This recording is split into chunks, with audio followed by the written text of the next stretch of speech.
देखो heating effect of current, पहले मुझे एक बात बताओ, heating, heat energy, sound energy, work done, सारे के सारे एनर्जी हैं, एनर्जी, वर्क डन एनर्जी।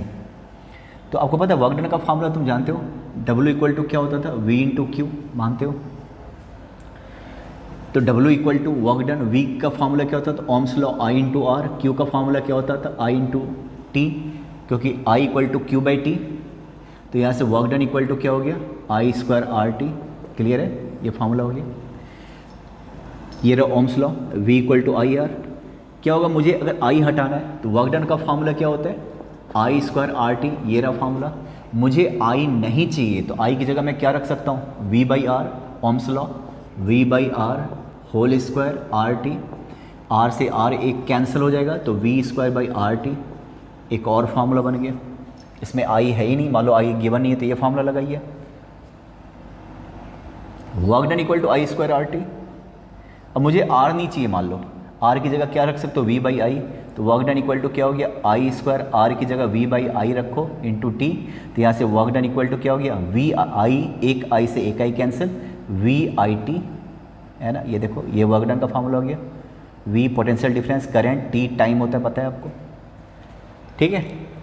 अब जरा देखो, ये तो हो गया। पावर का क्या फॉर्मूला होता है भाई, पावर इक्वल टू होता है वर्क अपॉन टाइम। पावर का डेफिनेशन भी होता है rate of doing work done, ठीक है। तो पावर, वर्क का फॉर्मूला होता है आई स्क्वायर आर टी, जो कि यहाँ से आया, वहाँ से इसको टाइम से डिवाइड कीजिए तो पावर इक्वल टू क्या हो गया, आई स्क्वायर आर। अब क्या होगा, अगर मुझे आई नहीं चाहिए तो आई की जगह मैं क्या रख सकता हूँ, वो देखो आप, आई की जगह वी बाई आर, तो यहाँ से आप वी बाई आर रखो का होल स्क्वायर इंटू आर, तो पावर का एक और फार्मूला हो गया वी स्क्वायर बाई आर, जो कि बहुत इंपॉर्टेंट फार्मूला है। मतलब हर एक से तुम टी कैंसिल करते जाओगे तो पावर आता जाएगा, ठीक है। तो पावर का एक और फार्मूला देखो, पावर इक्वल टू, ये देखो, इसको टी से डिवाइड करोगे, वर्क को टी से डिवाइड करोगे तो पावर का ये भी फार्मूला हो गया, ठीक है। ये अब बड़ा देखो, इसमें सबसे काम का जो फार्मूला है ना, ये वाला है, P equal to V square by R. V होता potential difference, R resistance, P power. यहाँ से R को फ्री करोगे, R इक्वल टू क्या हो जाएगा, V स्क्वायर अपॉन P। और एक फार्मूला तो पता ही है, power equal to V into I, ठीक है। तो ये सारा चीज़। अब मुझे एक बात बताओ, वर्क डन का यूनिट क्या होता है, जूल, सारी दुनिया जानती है। और वर्क डन का फार्मूला क्या होता है, चलो पावर से शुरू हो जाते हैं। तो वर्क इक्वल टू क्या होता है, या पावर इक्वल टू क्या होता है, पावर इक्वल टू होता है वर्क अपॉन टाइम, वाट, जूल, वर्क का जूल, और ये सेकेंड। तो बताइए, तो जूल इक्वल टू क्या हो जाएगा, क्रॉस मल्टीप्लाई करो, joule equal to watt into second. तुम देख रहे हो, joule into watt into second. एक होता है कॉमर्शियल यूनिट, जो कि आपका बिजली बिल आता है ना, कॉमर्शियल यूनिट किसी महीने आ जाता है, मान लो 100 यूनिट, किसी में 200 यूनिट, किसी महीने में 500 यूनिट। तो कॉमर्शियल यूनिट, तो वो वाट सेकंड जूल नहीं होता, बल्कि होता किलो वाट आवर होता। वाट नहीं चाहिए, किलो वाट चाहिए, और सेकंड नहीं चाहिए, आवर। इसको बोलते हैं कॉमर्शियल यूनिट। तो 1 जूल इक्वल टू क्या होता भाई, 1 जूल इक्वल टू, देखो तो 1 वाट सेकेंड होगा ना। जूल का क्या होता है, जूल का वाट सेकेंड, कैसे तुम देख रहे हो ना। अब 1 जूल, अब इसको मैं कन्वर्ट करता हूँ किलो वाट आवर में। वाट को किलो में कन्वर्ट करोगे तो 1000 से डिवाइड करो तो वाट किलो वाट में कन्वर्ट हो गया। सेकेंड को मिनट में और मिनट को आवर में, तो ये आवर में कन्वर्ट हो गया। देखिए आप, तो क्या हो गया, 1 जूल इक्वल टू क्या हो गया, 1 अपॉन 36, और कितने सारे जीरो है, 1 2 3 4 5, 10 raise to the power 5 kilowatt hour, है ना। क्रॉस मल्टीप्लाई कीजिए तो 36 into 10 raise to the power 5 joule equal to क्या, 1 किलो वाट आवर, ठीक है ना। इसको ऐसे लिखता हूँ, therefore 1 kilowatt hour equal to this. इसको थोड़ा स्टैंडर्ड फॉर्म में, डेसिमल फॉर्म में 3.6 इंटू 10 को मैं यहाँ पे लेके जाता हूँ। ये देखो 10 raise to the power 6, 10 raise to the power क्या 6, कितना, जूल। तो एक ये बड़ा इंपॉर्टेंट चीज़ है। तो जो घर का बिजली बिल आता है ना कि इतना यूनिट उतना यूनिट, वो इसके हिसाब से आता है, किलोवाट आवर के हिसाब से आता है। इस पर एक दो क्वेश्चन जल्दी से कराता हूँ। किलोवाट आवर कैसे निकालोगे? घर पे जो आप जो चीज़ें जलाते हो तो उसका कैसे निकालोगे? तो छोटा सा एग्जांपल एक देता हूँ। मान लो, जैसे मान लीजिए मैं टीवी देखता हूँ बहुत ज़्यादा, मान लो लॉकडाउन है और कुछ है नहीं, टीवी 100 वाट का टीवी है मान लीजिए, ठीक है ना। मैंने कभी देखा नहीं कि कितने वाट का, 100 वाट का टीवी है, ठीक है। और डेली 10 आवर्स यूज़ होता है, कभी मैं देखता हूँ कभी कोई देखता है, 10 आवर्स यूज होता है, ठीक है। तो मंथली कंजम्पशन कितना होगा, मंथली कितना बिल आएगा बिजली का, मंथली कंजम्पशन बताना है। अब कुछ नहीं तो महीने में आप 30 दिन मान के चलो मंथली कंजम्पशन, तो बिजली का बिल आएगा ना। मैं पूछता हूँ कितना यूनिट बिजली बिल आएगा, यूनिट का मतलब किलोवाट आवर है ना, और वो भी महीने का। तो डेली कितना कंजम्पशन है, डेली आपका 100 वाट है इंटू 10 आवर्स है। तो ये वाट आवर्स हो गया ना, किलोवाट तो नहीं हुआ ना, इसको मैं किलोवाट में कन्वर्ट करने के लिए 1000 से डिवाइड करूंगा, तो ये हो गया किलोवाट आवर, पहले से ही था 10 आवर, तो ये क्या हो गया सारा कट के 1 किलोवाट आवर हो गया। ये डेली कंजम्पशन है। तो मंथली कितना हो जाएगा,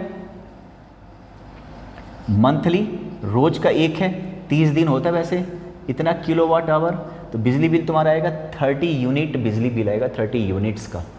अगर मान लो बिजली बिल सरकार ने मान लो ऐसा रख दिया 10 रुपये पर यूनिट, पर यूनिट्स का मतलब, पर यूनिट का मतलब किलोवाट आवर, यहाँ तो यूनिट का मतलब किलोवाट आवर। तो 10 रुपये अगर है तो इतने का क्या होगा, 30 इंटू 10 करोगे, 30 यूनिट बिजली बिल आया ना एक महीने का, तो 300 रुपये आपको देना पड़ेगा। ये हाल है, ठीक है। तो ये होता है किलोवाट आवर। अब इस पे क्वेश्चंस जरा सुनिएगा। एक तो ये हो गया बिजली बिल वाला। अब मुझे एक बात बताओ, देखो बहुत इंपॉर्टेंट टॉपिक है, एक किसी बल्ब वगैरह का ये देखना रेटिंग्स, आज लाइव क्लासेस में भी बता रहा था, तो थोड़ी प्रॉब्लम आती है लाइव क्लासेस में, तो फिर से बता देता हूँ। रेटिंग्स किसी बल्ब में देखना, कोई भी बल्ब, उसमें 220 वोल्ट लिखा रहेगा, वाट अलग अलग है, आजकल 9 वाट का बहुत ज़्यादा आता है, 12 वाट का, 16 वाट का, ऐसे ऐसे, पर वोल्ट सब में यही रहेगा। एसी को देखना तो उसमें भी 220 वोल्ट रहेगा, इसको किलो वाट, जिसको 1.5 टन का एसी बोलते हैं, 2 किलो वाट ऐसे तो बोलते हैं। पर देख रहे हो 1500 वाट, 2000 वाट, पर वोल्ट क्या है, चाहे 9 वाट का हो चाहे 9000 वाट का, वोल्ट तो सेम रहता है हमारे घर में, क्योंकि हमारे घर में जो पोटेंशियल डिफरेंस आता है 220, तो जितने भी इक्विपमेंट बनते हैं ना डोमेस्टिक, वो सब 220 वोल्ट पे बनता है, ठीक है। तो रेटिंग्स का क्या मतलब होता है, जरा ध्यान से सुनना। किसी भी बल्ब में या किसी भी चीज़ में देखना, आपको नज़र आ जाएगा, जैसे मान लो कुछ नज़र आता है इस तरीके से, 200 वोल्ट एंड 100 वाट, मान लो ऐसा कुछ नज़र आ रहा है। इसका मतलब क्या होता है, ज़रा ध्यान से सुनना। आपको पता है पावर का फार्मूला पता होना चाहिए, एक तो V²/R होता है, अभी अभी थोड़ी देर पहले देखा V × I होता है। तो ज़रा एक बात बताना, ये फार्मूला लगाता हूँ V × I का, पावर कितना देर का, वाट तो पावर होता है, और वोल्ट कितना देर का, 200 I, यहाँ से I निकाल के देखिए तो हाफ है ना, तो 0.5 एम्पियर। तो इसको बोलते हैं कि मैक्सिमम टॉलरेबल करंट बोलते हैं इसको, मैक्सिमम टॉलरेबल करंट है ना। ये जो बल्ब है या जो भी है, जिस चीज़ का रेटिंग्स है, उसमें इतना, इससे ज़्यादा करंट ये झेल नहीं सकता, इससे ज़्यादा करंट अगर दोगे तो प्रॉब्लम आ सकती है ना, जल सकता है। दूसरा फार्मूला क्या था, V²/R है ना। ये देखो तो पावर कितना है, चलो पहले फार्मूला लिख देता हूँ, V²/R, तो यहाँ से R को फ्री करो तो R = क्या हो जाएगा, V²/P। इसका फ़ायदा क्या हो, R रेसिस्टेंस होता है, V वोल्ट कितना दे रखा, 200 अपॉन P पोटेंशियल डिफरेंस कितना दे रखा भाई, P होता है पावर, 100 R = कितना हो गया, 400 ओम। अब क्या है कि रेटिंग्स का मतलब ये हो गया कि इस वायर का या जो भी बल्ब है, मान लो किसी बल्ब का रेटिंग है तो उस बल्ब का रेसिस्टेंस 400 ओम है, और वो बल्ब का मैक्सिमम करंट कितना हो सकता है, 0.5। मैक्सिमम समझ रहे हो ना, कम भी हो सकता है, ज़्यादा भी हो सकता है, पर प्रॉब्लम आ सकती है ज़्यादा होने पे। पर रेसिस्टेंस तो फिक्स होता है ना, ये कांस्टेंट हो गया ना। क्यों? रेसिस्टेंस केवल किस पे डिपेंड करता है? लेंथ पे डिपेंड करेगा, थिकनेस पे डिपेंड करेगा, मटेरियल पे डिपेंड करेगा, टेम्परेचर पे डिपेंड करेगा, कभी वोल्टेज वगैरह पे। क्योंकि रेसिस्टेंस का मतलब क्या होता है? वायर। अगर वायर को तुम चेंज ना करो किसी भी तरीके से तो रेसिस्टेंस तो मेंटेन रहेगा ना। करंट अलग अलग हो सकता है। तो अगर मैं कहूँ ना कि रेटिंग्स का मतलब क्या होता है, रेटिंग्स का दो मतलब होता है। एक तो ये बताता है कि कितना ज़्यादा से ज़्यादा करंट ये झेल सकता है, दूसरा उसका रेसिस्टेंस क्या होगा। ये दो फॉर्मूले से क्लियर कीजिए आप, ठीक है ना। ये अब थोड़ा इसमें एक छोटे मोटे क्वेश्चंस कंसेप्ट कैसे आते हैं थोड़ा ध्यान से सुनना। छोटे मोटे कंसेप्ट देखो, मान लो आपके पास एक फैन है, टेबल फैन है, मान लो ये टेबल फैन है, ये देख लो टेबल फैन है, ये 200 वोल्ट एंड 100 वाट। तो जाहिर है इसका रेटिंग्स दे रखा, इसके रेटिंग्स दे रखे 200 वोल्ट 100 वाट्स, ठीक है, ये रेटिंग्स दे रखा, समझ रहे हो, 200 वोल्ट 100 वाट्स। इसको हमने कनेक्ट किया, हमारे पास मान लो जो घर का इलेक्ट्रिसिटी है ना वो 300 वोल्ट का करंट दे रहे हैं, है ना, इतना, न कम न ज़्यादा, और एक ही फैन है इकलौता, उसका रेटिंग्स ये है, और गर्मी भी बहुत है। तो क्या करोगे, इस आपके पास एक ही सर्किट है 300 वोल्ट का, तो इसमें ये वाला फैन फिट करोगे क्या, है ना। तो फिर से आप ना बड़े ध्यान से सुनिएगा, पहले आता हूँ इसके रेटिंग्स पे, इसके रेटिंग्स पे वो क्या दे रखा, 200 वोल्ट एंड 100 वाट, ये रेटिंग्स दे रखा। इसका दो मतलब निकलता है, एक मतलब यहाँ से निकलता है P = V × I, power 100 watt, voltage भी इसका दे रखा। हमें इसके वोल्टेज से नहीं, हम बात कर रहे हैं रेटिंग्स की बात कर रहे हैं, है ना। तो 200 × I, तो यहाँ से I निकाल के देखिए तो कितना आ गया, 0.5।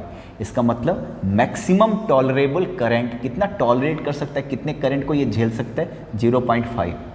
इस सर्किट में 0.5 करंट तक ओके है, इससे ज़्यादा हो गया तो मुश्किल है, कम हो जाए कोई प्रॉब्लम नहीं, ज़्यादा नहीं हो सकता। ये दूसरा तरीका क्या है, R का फार्मूला भी देखा था ना, V² P। R वोल्टेज कितना है भाई, 200 × 200, बताइए पावर कितना लो, पावर 100 वाट ले लो, तो R = कितना हो गया, देखो तो 0 0 कैंसिल करके देखो, 400 ओम। ये पहली वाला क्वेश्चन है।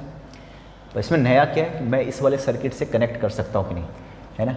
करंट I लेट कर लेता हूँ, I का फार्मूला क्या होता है, V/R। अब सर्किट में करंट, सर्किट में जो करंट रहेगा वही इससे पास करेगा कि नहीं करेगा, सीरीज में बंधा हुआ है भाई। तो मैं पूरे सर्किट का देख रहा हूँ, मैक्सिमम टॉलरेबल करंट वगैरह नहीं दिख रहा है ना, वो तो 0.5 है, इससे कम भी तो हो सकता है, इससे ज़्यादा भी तो हो सकता है, वो डिपेंड करेगा कि किसके साथ कनेक्ट किया। अब बैटरी कैसा है, वो तो रेटिंग्स है, वो जो है सो है, बैटरी क्या है। अब सर्किट में पोटेंशियल डिफरेंस कितना है, 300 वोल्ट है। अब सर्किट में रेसिस्टेंस क्या है, बस एक ही है इसका, और वो कितना है, 400। ये रेसिस्टेंस फिक्स है, ये वोल्टेज के चेंज होने पे रेसिस्टेंस चेंज नहीं होगा, रेसिस्टेंस तब चेंज होगा जब तार में कुछ चेंज करोगे, इसके सर्किट में चेंज करोगे, है ना, इसके अंदर का वायरिंग में, क्योंकि रेसिस्टेंस लेंथ से चेंज होता है और थिकनेस और मटेरियल से चेंज होता है। 300 तो रेसिस्टेंस तो वही रखोगे ना, 400। तो यहाँ से इसको सॉल्व करके देखिए तो कितना हो गया, 0.75 एम्पियर।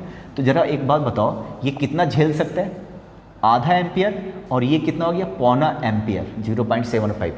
तो है ना, तो क्या होगा, ये जलेगा ही जलेगा। अगर इसके अंदर फ्यूज है तो फ्यूज जल जाएगा, अगर नहीं है तो पूरा फैन जल जाएगा, पूरा सर्किट अंदर का जल जाएगा, बहुत नुकसान होगा। तो अब उपाय क्या, मान लो कि आपको गर्मी लग रहा है बहुत ज़्यादा, सर्किट आप बदल नहीं सकते, 300 वोल्ट का आपके पास लाइन है, ठीक है। तो एक उपाय ये है कि आप यहाँ पे एक इसके इस पे एक रेसिस्टेंस डाल दीजिए, एक वायर डाल दीजिए रेसिस्टर, जिसका रेसिस्टेंस मान लिया R है, और वायर को आप सीरीज में डाल दोगे।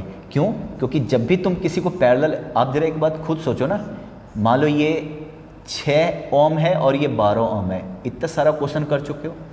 अगर मैं इसका कंबाइंड रेसिस्टेंस निकालूँ ना तो 6, इनमें से सबसे छोटा क्या 6, इससे भी कम आएगा, तुम निकाल के देखो इसका 4 ओम आएगा। अगर तुमने इसको सीरीज में कनेक्ट किया ना, सीरीज में कनेक्ट किया 6 और 12, तो बड़ा क्या है 12, 12 6 18, बड़े वाले से भी बड़ा आएगा। रेसिस्टेंस ज़्यादा होने पे करंट कम होता है, पैरेलल अगर करोगे तो रेसिस्टेंस कम आएगा, रेसिस्टेंस कम होने पे करंट ज़्यादा होगा। हम पहले ही ज़्यादा करंट से परेशान हैं, इतना चाहिए था इतना है, समझ रहे हो। तो आप कोई भी वायर लोगे तो जैसे ही तुम अगर पैरेलल में कनेक्ट करोगे ना तो सत्यानाश होना तय है, जितना रेसिस्टेंस था उससे भी कम आ जाएगा और करंट बढ़ जाएगा। तो आपको क्या करना पड़ेगा, सीरीज में ही कनेक्ट करना पड़ेगा। अब बड़ा ध्यान से सुनिएगा, अब हम चाहते हैं कि भाई ये मैक्सिमम करंट पे ऑपरेट करे, तो मैक्सिमम करंट कितना है ये समझ रहे हो, अभी तो प्रॉब्लम है। अब मैक्सिमम करंट पे ऑपरेट करना चाहता हूँ, ठीक है। ये देखो ये फ़ैन है, जो भी है फ़ैन है, एक और सर्किट आपने डाल दिया, ठीक है। और यहाँ पे क्या है, यहाँ पे 300 वोल्ट है, चाहते हो कि इसमें करंट कितना हो, 0.5 एम्पियर, जितना वो झेल सकता है, ठीक है। अब 300 वोल्ट है, 300 वोल्ट है, इसका रेसिस्टेंस कितना बताओ, इस वाले फ़ैन का रेसिस्टेंस कितना है, 400 ओम है ना। अब ये सीरीज में है, इसका पोटेंशियल डिफरेंस मान लिया V1, इसका पोटेंशियल डिफरेंस मान लिया V2। तो पहले मैं V1 निकाल लेता हूँ, तो V1 ओम्स लॉ तो यही कह रहा है, पूरे सर्किट में कितना करंट चाहिए, 0.5 आधा एम्पियर चाहिए, जितना कि ये झेल सकता है ना, उतना ही चाहिए, तो हाफ एम्पियर। इसका रेसिस्टेंस कितना है 400, तो तुम देखो तो कितना आ गया 200 वोल्ट, मतलब रेटिंग्स के बराबर जाएगा, 200 वोल्ट होगा तभी तो इतना ही करंट रहेगा जितना ये झेल सकता है, तो वो तो वैसे भी 200 वोल्ट आना था। तो इसका रेसिस्टेंस कितना हो गया, इसका मैंने R लिया हुआ है, ठीक है। 300 में 200 इसको चला गया, तो देयरफॉर 100 वोल्ट, मतलब R जो है clearly R operates at 100 volt, या R will operate at 100 volt. 300 में से 200 तो ये खा गया, तो 100 वोल्ट इसको भी मिलेगा। तो ज़रा मुझे एक बात बताइए, अगर आप चाहते हो कि करंट ज़्यादा नहीं हो, इतना ही हो, तो इसको तो 400 ओम इसका निकल गया, इसका जब तुमने निकाला फार्मूला I इंटू R, तो 200 वोल्ट वो तो होना ही था। 300 में 200 इसको चला गया, तो ये जो तुमने एडिशनल वायर लगाया है इसको 100 वोल्ट ये कंज्यूम करेगा, 300 में 100 ये कंज्यूम करेगा, तभी तो इसको 200 मिलेगा, और 200 उसके लिए ओके है, 200 तक उसका ये करंट आएगा। तो इसको 100 वोल्ट चाहिए, है ना। तो ज़रा मैं यहाँ पे इसको मिटा के ज़रा देखो, V इक्वल टू क्या होता है IR, 100 वोल्ट करंट पूरे सर्किट में कितना है 0.5 इंटू R, तो यहाँ से R निकाल के देखिए तो कितना हो गया 200।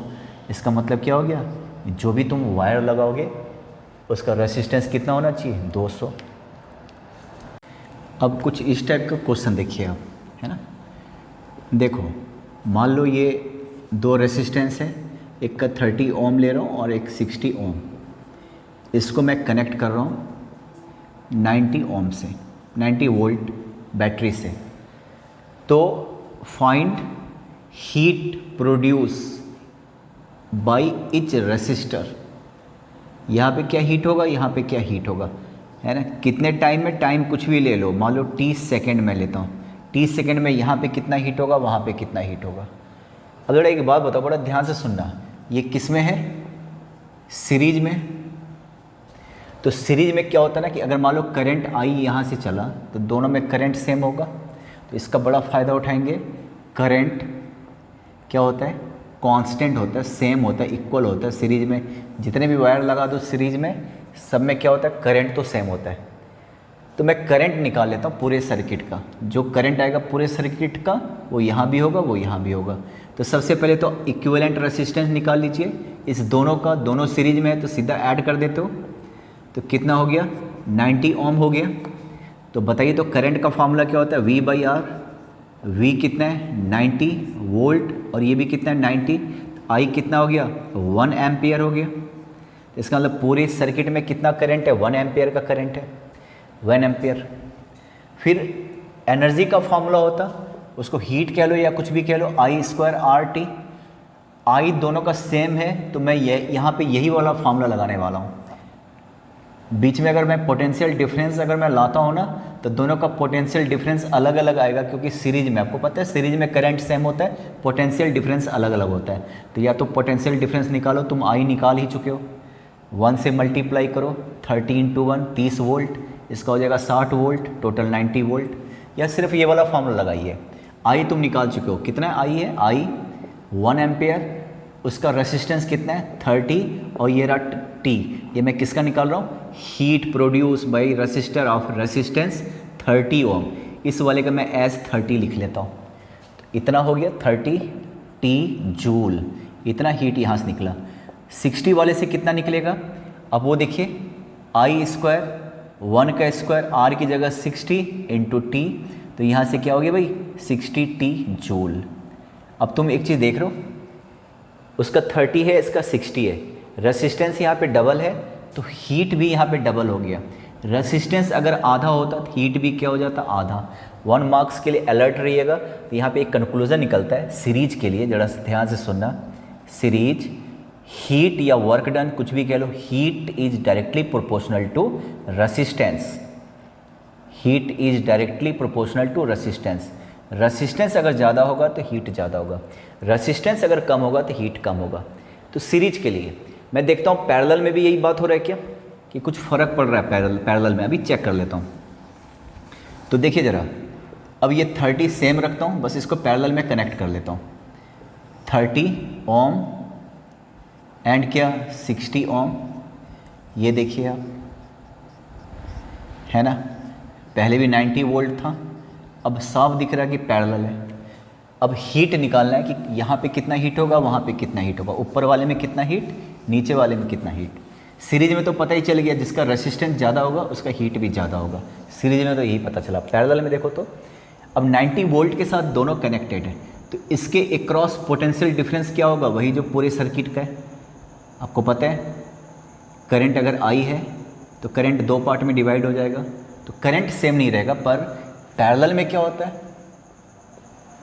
पैरेलल में पोटेंशियल डिफरेंस क्या होता है, इक्वल होता है। पैरेलल में चाहे जितने मर्जी कनेक्ट करो, सबका पोटेंशियल डिफरेंस क्या होगा, सेम होगा।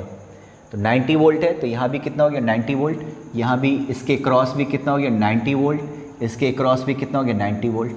आपको हीट का फॉर्मूला, हीट यहाँ पे कितना है, यहाँ पे कितना है, फॉर्मूला क्या होता है आई स्क्वायर आर टी। अब आपको पता है आई तो अलग अलग है, या तो आप हर एक का आई निकाल भी सकते हो, 90/30, 90/60 वैसे भी निकाल सकते हो।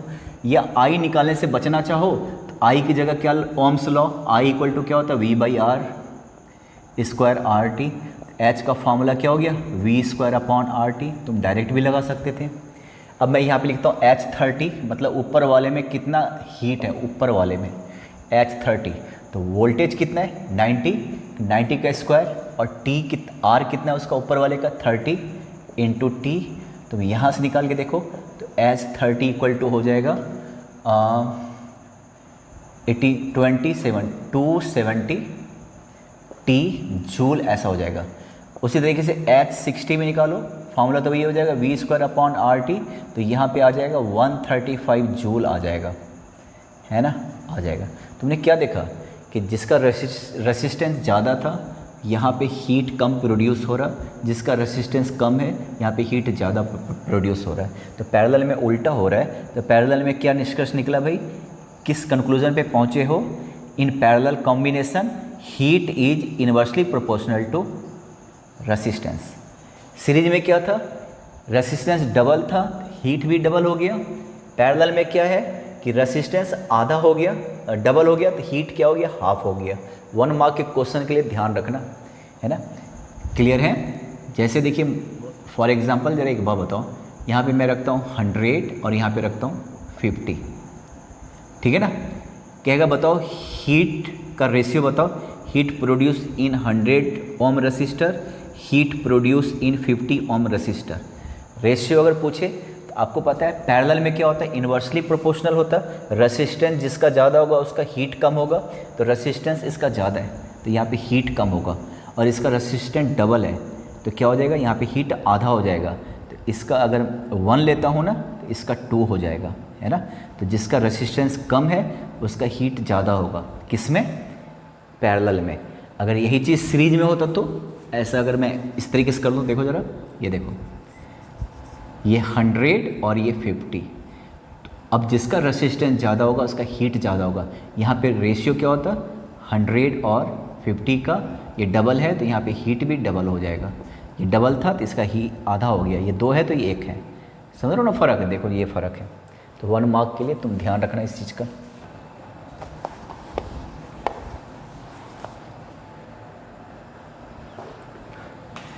एक थोड़ा सा कॉम्प्लेक्स सर्किट लेता हूँ, थोड़ा सा, ज़्यादा भी नहीं, ये देखो, ठीक है, ये ठीक है। और इसका चलो ये 10 ओम रख लेता हूँ, ये 30 ओम, और ये रहा 60 ओम, और ये 60 वोल्ट रख लेता हूँ। तो हर यहाँ पे कितना हीट है, यहाँ पे कितना हीट है, मतलब heat produce at this resistor, ठीक है। ये क्वेश्चन है, हीट एनर्जी निकालना, कहाँ कितना प्रोड्यूस हो रहा है। तो जरा एक बात बताओ, मान लो यहाँ से करंट निकला आई, तो यहाँ पे सेम करंट होगा, पर यहाँ पे करंट डिवाइड होगा। और अगर आप थोड़ा ज़्यादा पढ़ा लिख लिया तो आपको पता है ना कि कैसे डिवाइड होगा। यहाँ पे रेसिस्टेंस ज़्यादा है तो यहाँ पे रेसिस्टेंस, यहाँ पे करंट कम होगा, यहाँ पे रेसिस्टेंस कम है, यहाँ पे करंट ज़्यादा होगा। रेसिस्टेंस का रेशियो क्या है, ऊपर 1:2 है ना, तो करंट का रेशियो क्या हो जाएगा, 2:1। अगर मान लो यहाँ पे 3 एम्पियर का करंट जा रहा है तो 2 ऊपर जाएगा, 1 नीचे जाएगा। यहाँ पे 6 एम्पियर का करंट जा रहा है तो इस रेशियो में डाल के देखो, 4 ऊपर जाएगा, 2 नीचे जाएगा। तो मतलब करंट भी बड़े आराम से निकाल सकते हो बिना किसी तिकड़म के। तो यह रहने दो, सिंपल से एक बात बताओ, 60 वोल्ट का ही है ना, तो एक काम करता हूँ, पहले करंट निकाल लेता हूँ। तो कैसे निकालोगे, इसको आप ए लेट कर लो, इसको बी लेट कर लो, इसको सी लेट कर लो। तो कैसे निकालते थे इक्विवेलेंट रेसिस्टेंस, पहले बी सी का, बी से सी तक 2 तार लगे हुए हैं, दोनों किस में, पैरेलल में। तो पैरेलल में तो यही तरीका होता है, पता ही होगा। तो यहाँ से तुम बी सी निकाल के देखो, ये आ जाएगा 20 एम्पियर, एम्पियर नहीं सॉरी ओम। तो ये वाला जो हो गया कितना हो गया, 20, मतलब इसको तुम हटा भी सकते हो, कहने का मतलब है ना। तो ये वाला कितना हो गया, 20। समझ रहे हो मेरी बात को। अब जरा यहाँ से पूरे सर्किट का निकालता हूँ, ए से सी तक, ये है और ये है, दोनों के बजाय ये। तो 10 + 20 तो कितना हो गया, 30 ओम हो गया। तो पूरे सर्किट में करंट कितना हो गया, I = पूरे सर्किट का पोटेंशियल डिफरेंस, पूरे सर्किट का resistance. Potential difference battery 60 volt का है, रेसिस्टेंस कितना है पूरे सर्किट का, 30 है। तो पूरे सर्किट में करंट कितना हो गया, 2 एम्पियर। यहाँ से चला 2 एम्पियर, कितना चला, 2 एम्पियर, यहाँ पे 2 है। अब मैं एक काम करता हूँ, आपको पता है ये सीरीज में, अब मैं इसको 30 है और ये 60 है, इसका कंबाइंड रेसिस्टेंस 20 आया था, तुम जानते ही हो, 60 वोल्ट है। अब ये 60 वोल्ट डिवाइड हो गया, यहाँ कुछ होगा, यहाँ पे कुछ होगा, समझ रहे हो। मैं निकालता हूँ potential difference across A B. पहले एक काम कर लेता हूँ, अच्छा चलो पहले ये निकाल लेता हूँ, potential difference across A B. क्या होगा formula, potential Ohm's law, I × R। Current पता चल ही गया, 2 एम्पियर का करंट जा रहा हर जगह, और इसका रेसिस्टेंस पता चल ही गया 10। तो कितना हो गया, 20 वोल्ट हो गया। अब बताइए 60 में से 20 वोल्ट इसका हो गया, तो इस दोनों के लिए कितना मिल गया, 40 वोल्ट मिल गया कि नहीं मिल गया, बताओ, 40 वोल्ट। अब जरा एक बात बताओ, ये देखिए यहाँ पे इस 40 वोल्ट में 2 रेसिस्टेंस लगा हुआ है, यहाँ से लेके यहाँ तक का पोटेंशियल डिफरेंस कितना है, 40 वोल्ट। अब ये दोनों पैरेलल है, तो इसके लिए भी कितना हो जाएगा, 40 वोल्ट, इसके लिए भी कितना हो जाएगा, 40 वोल्ट। आपको पता है पैरेलल में क्या होता है, मालूम है ना, यहाँ तक क्लियर है। अब मैं आता हूँ हीट पे। तो सबसे पहले जरा देखो, H10 ऐसे ले लेता हूँ, मतलब यहाँ पे कितना हीट है, 10 ओम वाले में कितना हीट है। तो यहाँ पे फार्मूला लगा लेता हूँ, I² RT। करंट का पता है 2 एम्पियर, यहाँ से भी 2 ही गया होगा, I 2², इसका रेसिस्टेंट 10, और टाइम ले लो T। अगर टाइम हटाओगे तो पावर निकल जाएगा, हीट को, वर्क को टाइम से डिवाइड करोगे तो पावर निकल जाएगा, I² R पावर हो गया। फिलहाल तो ये कितना हो गया, 40T जूल यहाँ पे निकल गया। अब मुझे एक बात बताओ, पोटेंशियल डिफरेंस देख रहे हो इसका 20 volt, therefore potential difference across BC या BC का पोटेंशियल डिफरेंस, जरा एक बार बताओ, potential difference voltage of BC पूरे सर्किट का कितना था, 60, उसमें से 20 ये खा गया है ना, तो बच गया 40 वोल्ट। 40 वोल्ट में ये दोनों है 40 वोल्ट, और ये पैरेलल है, तो 40 इसका 40 इसका, आपको पता है पैरेलल का हिसाब किताब पता है, 40 उसका तो 40 इसका। ज़रा एक बात बताइए, अब यहाँ पे हीट का एक और फार्मूला होता है V²/RT। कहाँ से आ गया मैं बार बार लिखूंगा नहीं, क्योंकि दोनों का वोल्टेज पता चल गया। करंट निकालोगे तो थोड़ा सा काम बढ़ जाएगा। तो हीट 30, यहाँ पे कितना आएगा भाई, तो इसका वोल्टेज कितना हो गया 60 का स्क्वायर, रेसिस्टेंस कितना हो गया उसका 30 दिख रहा, इंटू टी। तुम यहाँ से निकाल लेना जो आएगा H60 इक्वल टू कितना, इसका वोल्टेज दोनों का, अच्छा मैं वोल्टेज 40 है, सॉरी 40 है ना, बच गया 40 इसका भी 40 इसका भी, तुम देख रहे हो ना। तो 40 स्क्वायर, इसका रेसिस्टेंस हो गया 60 इंटू टी। तो ये हो गया हर एक का, है ना। तो कैसे किया, पहले तो मैंने पूरा कंबाइंड सर्किट निकाल लिया, यहाँ से करंट पता चल गया। करंट में ये फार्मूला होता है I²RT, ये देखो ये फार्मूला होता है। और करंट 2 10 दूनी 20 वोल्ट हो गया, 60 में 20 ये हो गया 40 वोल्ट, इसको भी 40 मिला, इसको भी 40 मिला। पैरेलल के लिए ये लगा लेना, करंट निकालने से बच जाओगे और क्या, ठीक है। अब एक और क्वेश्चन देखिए ज़रा, ध्यान से सुनना ज़रा, देखो एक वेरी वेरी इंपॉर्टेंट क्वेश्चन, बहुत इंपॉर्टेंट क्वेश्चन है ना। क्वेश्चन है 2 बल्ब्स ऑफ रेटिंग्स, हर एक का रेटिंग्स देखो दे रखा, 200 वोल्ट, 100 वाट एंड 300 वोल्ट, और चलो मैं इसको लिख लेता हूँ 150 watt are connected with 100 volt battery. देख लो, तो क्वेश्चन है टोटल हीट निकालना है, प्रोड्यूस या टोटल हीट या कुछ भी पूछ सकते, करंट ही निकाल लो। चलो टोटल करंट क्या होगा, या कुछ भी पूछ सकता है ना। तो ज़रा एक बात बताओ, एक बल्ब यहाँ पे लगाया तुमने, है ना, एक बल्ब तूने यहाँ पे लगाया और ये सीरीज में है, समझ रहे हो। और बैटरी कितना लगाया भाई, बैटरी का क्या है 100 वोल्ट बैटरी के साथ। ऊपर वाले बल्ब, एक बल्ब का रेटिंग क्या है 200, ये रेटिंग है 200 वोल्ट 100 वाट। इसका रेटिंग क्या है, इसका है 300 वोल्ट और 150 वाट। 150 वाट। मैं आपको एक बात बताता हूँ, ध्यान से सुनना। 200 वोल्ट 300 वोल्ट, और तुमने कनेक्ट किस पे किया 100 वोल्ट, तो कोई दिक्कत नहीं है। आपको ये मैक्सिमम टॉलरेबल करंट नहीं पूछ रहा, ये नहीं पूछ रहा कि इसमें इस बैटरी के साथ कनेक्ट कर दिया तुम्हें ये दिखाई दे रहा है कि नहीं 100 वोल्ट। ये भी नहीं पूछ रहा कि इसके साथ कनेक्ट कर दिया 100 वोल्ट बैटरी के साथ कनेक्ट कर दिया तो ये जलेगा, ये फूटेगा, पटाखे यहाँ जलेंगे, पटाखे यहाँ फूटेंगे, ऐसा तो नहीं पूछ रहा। मैक्सिमम टॉलरेबल करंट पूछ ही नहीं रहा, टोटल करंट पूछ रहा। अगर सोचो क्या होता है, ये बैटरी अगर 250 वोल्ट का होता, 250 वोल्ट का, तो प्रॉब्लम इसको हो जाती, क्योंकि ये 200 वोल्ट के लिए है, इसको कोई प्रॉब्लम नहीं होती। अगर ये बैटरी 350 इसको कनेक्ट किया होता 350 वोल्ट पे, तो प्रॉब्लम इसको भी होता, इसको भी होता। फिलहाल तो 100 वोल्ट है, तो हमें ये चिंता नहीं करना है कि बल्ब फूटेगा कि क्या, कुछ नहीं करना है, बस आपको करंट निकालना है। तो ज़रा बताइए इस रेटिंग्स का क्या मतलब होता है। इस रेटिंग्स का मतलब होता है, जो भी रेटिंग्स दिया रहता है, तो यहाँ पे दो फार्मूला लगाते हो, एक P = VI, याद है, यहाँ पे करंट निकालते थे। एक फार्मूला लगाते हो R = P²/V, V²/P, मालूम है ना कैसे आया फार्मूला। तो इसका तो कोई अर्थ नहीं रह गया ना, क्योंकि आपको ये नहीं पूछ रहा कि कितना मैक्सिमम करंट ये झेल सकता है, ये तो नहीं पूछ रहा। तो यहाँ से निकालिए R। तो रेसिस्टेंस कैसे निकालोगे, इसका रेसिस्टेंस मैंने R1 मान लिया, इसका रेसिस्टेंस मैं R2 मान लेता हूँ। तो रेसिस्टेंस कैसे निकालोगे फार्मूला, तो V²/P।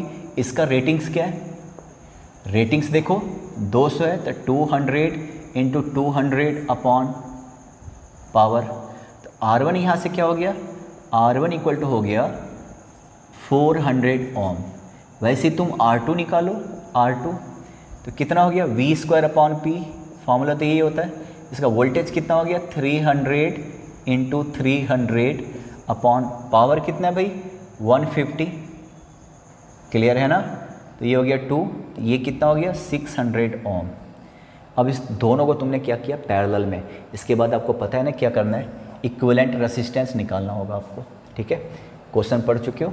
इसके बाद आपको क्या करना है, इक्विवेलेंट रेसिस्टेंस। अब जरा एक बात बताओ, अब यहाँ पे सिर्फ इससे मतलब R1 कितना हो गया भाई, ये हो गया तुम्हारा 400 ओम, और ये कितना हो गया, इसका कितना हो गया, ये हो गया 600 ओम। अगर पूछता कि हीट कितना जनरेट होगा, पहले तो करंट आपसे पूछ रहा है, टोटल करंट तुम वैसे भी निकाल सकते हो, हर एक का 100 वाट है तो इसका भी 100, इसका भी 100, या आप बहुत तरीका है, क्या बताऊँ, ऐसे भी तो निकाल सकते हो। 1/400 टोटल रेसिस्टेंस निकाल लो पूरे सर्किट का, इसका एलसीएम कितना हो गया 1200, तो ये 3 + 2 हो गया, तो यहाँ से R इक्विवेलेंट आ गया 240, इन दोनों के इक्विवेलेंट निकल आ गया 240। अब पूरे सर्किट का करंट क्या होगा, I = V/R, तो कितना है 100, इसी बैटरी के साथ जोड़ा है, तो पूरे सर्किट में सिर्फ इतना ही करंट रहेगा, एम्पियर लिख लेना। अगर आपसे हीट पूछ रहा है ना, तो यहाँ पे कितना हीट होगा भाई, पैरेलल है तो इसका मतलब इसका भी पोटेंशियल डिफरेंस कितना है 100। फार्मूला क्या लगाओगे, V²/RT। पावर पूछता तो T हटा दो, ये टाइम दिया रहेगा, क्योंकि आपको पता है पैरेलल में क्या होता है, पोटेंशियल डिफरेंस क्या होता है, सेम होता है, 100 इसका भी 100 इसका भी, हर एक दोनों के साथ ये फार्मूला लगा दीजिए। ऐसे न्यूमेरिकल्स बहुत सारा देंगे, आप इसको बनाने की कोशिश करना, ठीक है।